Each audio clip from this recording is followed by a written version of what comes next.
Buongiorno e benvenuti ad un nuovo episodio di 4 minuti di storia, arte e cultura a Vienna con la vostra guida virtuale Achim Ferrandina. Questo è un episodio speciale, un episodio che tratta argomenti molto sensibili, motivo per cui ho deciso di prendermi la libertà di farlo durare forse anche più di 5 minuti, ovvero il necessario per parlare di questi argomenti.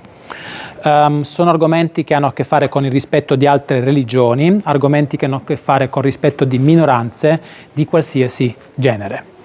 Vi chiedo quindi di guardare questo episodio fino alla fine e ci tengo anche a precisare che quando tratto questo tipo di argomenti non si tratta mai di colpa di persone che vivono oggi, si tratta di storia, si tratta di cose di cui bisogna parlare e si tratta di futuro per quanto mi riguarda. Quello che tratterò adesso è la Gesera viennese, ovvero quando i membri della comunità ebrea della città di Vienna sono stati costretti a lasciare Vienna, sono stati costretti a farsi battezzare e addirittura 200 di queste persone circa sono state addirittura bruciate vive. Siamo nell'anno 1420-1421, il periodo delle guerre degli Hussiti collegate a Jan Hus, motivo per cui vi lascio anche un link in descrizione per informarvi su questi argomenti e vi consiglio anche di farlo perché è molto importante.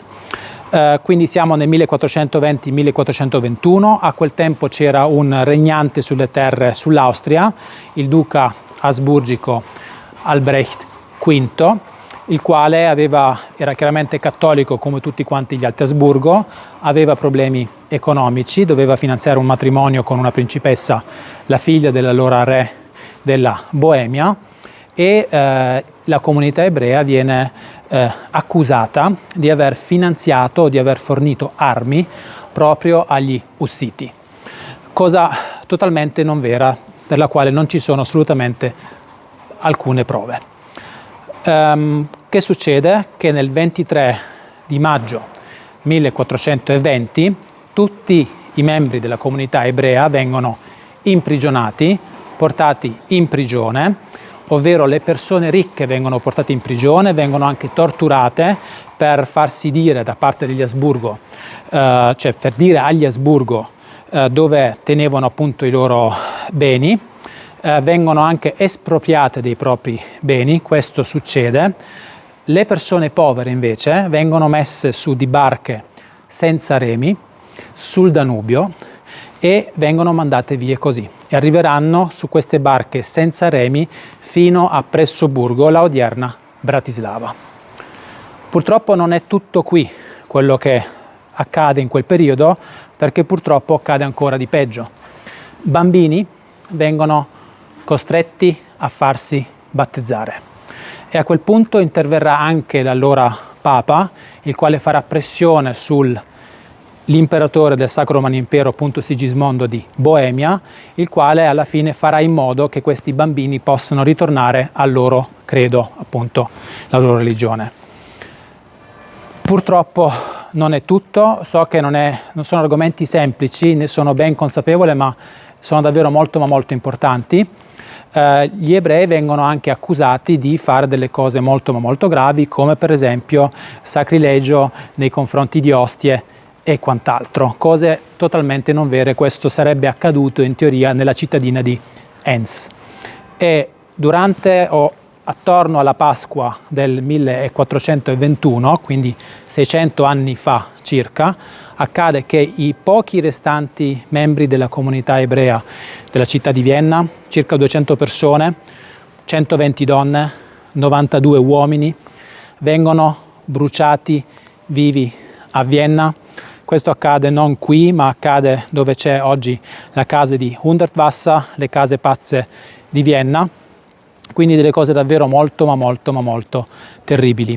Quello che vedete alle mie spalle è il monumento all'Olocausto di Rachel Whitehead, che è stato costruito però dopo la seconda guerra mondiale. Di questi argomenti parleremo poi più avanti. Ora ci stiamo avvicinando verso un punto molto importante dove vedremo una lastra che ci ricorda il fatto che proprio qui c'era un tempo la sinagoga appunto degli ebrei, e proprio in questo punto qui c'era la bima, il podio dalla quale veniva letta proprio la Torah. La sinagoga venne totalmente distrutta, le pietre vennero riutilizzate per costruire alcune parti della facoltà teologica dell'Università di Vienna, che a quel tempo ha anche dato una mano a fare tutte queste cose qui. Le cose oggi non stanno più così, chiaramente, voglio essere anche chiaro per quanto riguarda, ripeto, non è colpa delle persone di oggi.